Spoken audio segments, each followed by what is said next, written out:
Respectable. Okay, 524-24, let's get right to it. Yesterday, Donald Trump held a rally in the South Bronx, otherwise known as the Hood.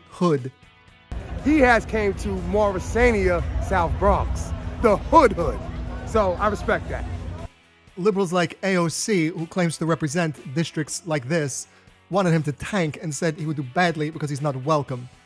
A pretty tight radius of where he can go.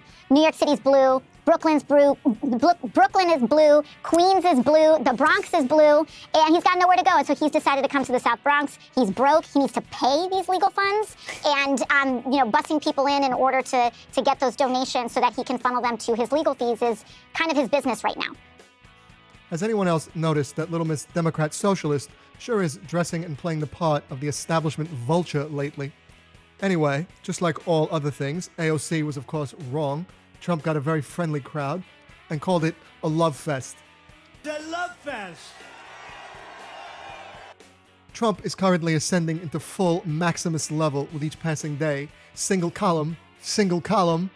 New York's governor, Kathy the Psycho Beaver Hochul, fresh off saying black people don't even know what the word computer means, let alone how to use one, called her own Bronx constituents interested in hearing the former president while he's in their neighborhood.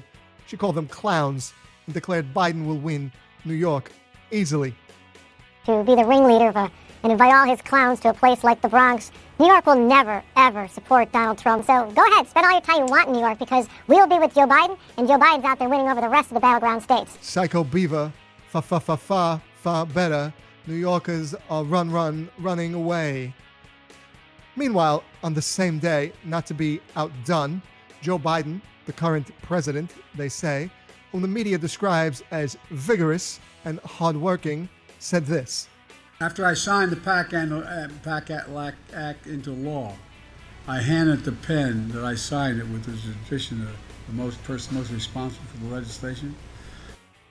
What joke could I even make here? I don't even know what he was attempting to say. Moving on, we've all heard stories about what Jackie Robinson went through back in the day when he joined Major League Baseball. Well, it seems Caitlin Clark is the modern-day version. Because she's white, because she's attractive, and unfortunately, there still is that stigma against the LGBTQ plus community. 70% of the WNBA is black. A third of the players are in the LGBTQ plus community, and we have to do something about that stigma. You should probably go see her now because she may not last the season. This migrant here was arrested for sexually assaulting chickens in Europe. Remember, the media calls Trump racist for saying that they're sending lunatics across Western borders. Well, I assume MSNBC will tell us why that chicken is a white meat supremacist and that the migrant is the real victim here. Looking at you, Joyless Reed. Next story, Illinois, the land of Lincoln, passed a bill redesignating offenders as justice-impacted individuals because this is what they feel is important to people. Well, we don't mess with anything in terms of the term victim. We just change offender to justice-impacted individual. No one is going to say all those three words. It'll take too long. So expect it to be abbreviated and shortened into JIMPs soon enough. Justice-impacted individuals, JIMPs. And then that'll be struck down because it kind of sort of sounds racist.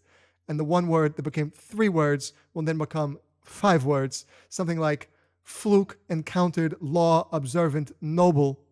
And the acronym for that, coincidentally, will be felon. And people will say felon because politicians are idiots.